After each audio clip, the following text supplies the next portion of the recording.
اللہ تعالیٰ اپنے بندے کی تڑپ کبھی ضائع نہیں کرتا۔ اپنی مانگی ہوئی دعاؤں پر یقین رکھے، وہ رحمان ہے، رد نہیں کرے گا۔ زندگی جن زخموں سے بھری پڑی ہے، ان زخموں کا علاج صرف سجدے میں موجود ہے۔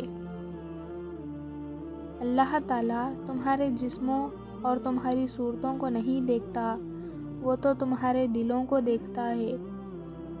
دنیا نے دین کو بھلا رکھا ہے، غفلت کی نیند میں سلا رکھا ہے۔ اس دور میں خوش نصیب وہ ہے جس نے قرآن کو کھلا رکھا ہے۔ دنیا والے چہرے اور مال کو دیکھتے ہیں، عرش والا دل اور عمل کو دیکھتا ہے۔ رب کے بندوں کو معاف کر دیا کرو، بندوں کا رب آپ کو بھی معاف کر دے گا۔ تم وہ مانگتے ہو جو تمہیں اچھا نظر آتا ہے، اللہ وہ دیتا ہے جو تمہارے لیے اچھا ہوتا ہے۔ جنت وہ واحد شاندار جگہ ہے جہاں جانا تو سب چاہتے ہیں مگر جلدی کسی کو نہیں۔